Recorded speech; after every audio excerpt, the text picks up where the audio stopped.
Kad tad vēl atpūsties, ja ne vasarā? Tomēr, ja jums nav pašiem savu lauku vai arī ir vēlme laiski izbaudīt mieru un pilnīgu nekā nedarīšanu, ir vērts palūkoties, ko piedāvā Latvijas atpūtas parki.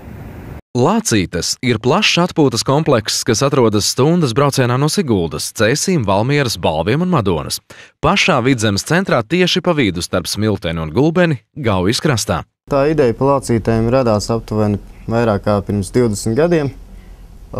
Idejas autors, tāds vārdā Aldis, brauc pa Gauju, kā viņš stāst, un šai vietā ieraudzīja, ka ir veca dzirnava ēka, kura ir nodeglusi bija un pa vidu auga koki.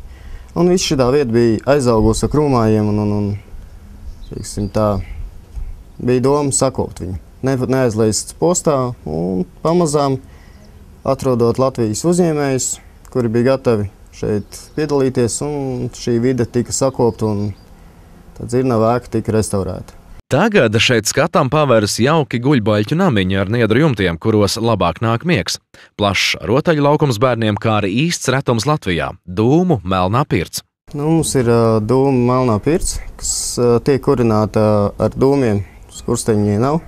Tiek uzkurināta caur akmeņiem ar dūmiem uz īstā pamata, un Latvijā viņas ir ļoti maz. Sajūtas tur ir, protams, savādāks nekā saunā, tā kā kūpinātā apmēram. Mums ir pirtnieks, protams, iepriekš ir jāpiesakās, ka ir tāda vēlme. Ir pirtnieks, kurš pareizi nopērs pēc tradīcijām ar tējas dzeršanu un tā ar pareizām slotiņām, kādas tur bērzu, ozolu. Ejot pirtī, viesiem tiek pasniegtas arī gardas tējas, un ne jau šādas tādas veikalā pirktas, bet rūpīgi pašu lasītas un kaltētas.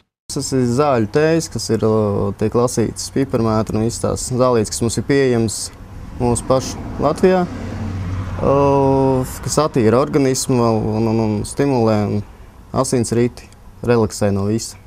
Tiem, kam patīk baudīt ūdens un saules priekus, lācītes piedāvā peldi baseinā vai upē, sauļošanās Smilšu pludmalē, kā arī izbraucienu ar katamarāniem. Tā kā šeit apkārtnē ir vēl daudz citu uzņēmēju, piemēram, X-parks, kur var aktīvu atpūtu, paintballu un tādiem kvadricikliem un tādiem. Ir Kāzu muzejs, kuru var apskatīt vienīgais Latvijā, manuprāt, arī Baltijā. Ir arī Velēnas baznīca ļoti skaista un Gulbenes baznīca. Šiem uzņēmējiem mēs visiem sadarbojamies un viens otru atbalstam un varam izveidot vienas dienas vai divas dienas ekskursiju. Ja jūs sabraucat ar ģimeni, jums ir vēlme, mēs varam norganizēt jums transportu, kas izvedās un, teiksim, tādu veselu maršrutu, veselu dienas plānu. Izrādās tieši ģimenes šurp brauc visbiežāk. Laikam jau tāpēc, ka šeit ir plašas atpūtas iespējas visu vecumu cilvēkiem un miers, ko sniedz atpūta brīvā dabā bez televizora. Bezmaksas internets gan ir pieejams, lai steidzams darbs nesagrautu visu atpūtu un nebūtu jādodas atpakaļ uz pilsētu. Īpaši lācītēs padomāts par bērniem. Viņiem ir radīta arī īpaša ēdienkarte. Par ēdienu ir atsevišķs stāsts. Lācīšu saimniekiem ir svarīgi, lai apmeklētājs aizbrauc garīgi un fiziski atpūties un atjaunots. Tāpēc ēdienkartē atrodami tikai dabiski produkti, bez konservantiem. Tie tiek pirkti no vietējiem zemniekiem, tādējādi atbalstot arī lauku uzņēmējdarbību.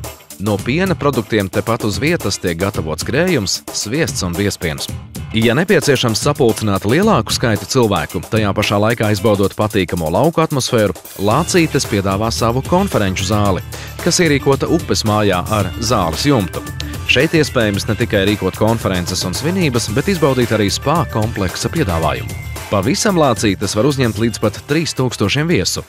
Turismu sfērā šobrīd ir pagrūti laiki, bet ir pēc iespējas jāsamazina izdevumi. Un, teiksim tā, optimiski domājot uz priekšu, mēs arī mēģinām uzlabot to, kas mums ir. Mēģinām piesaistīt Eiropu struktūra fondus un tādā veidā uzlabot savu produktu. Un kāpēc Lācītes ir tieši Lācītes? Lācītes savu laiku te bija tāda teika vai nostāsta, ka dzīvoja lāču ģimene šeit, šī vietā. Pēc kāda laika, protams, bija arī mājas lācēni. Bet tās pirmais pirmstāsts ir tas, ka bija lāču ģimene apmetusies šajā te vietā. Tāpēc arī ir Lācītes.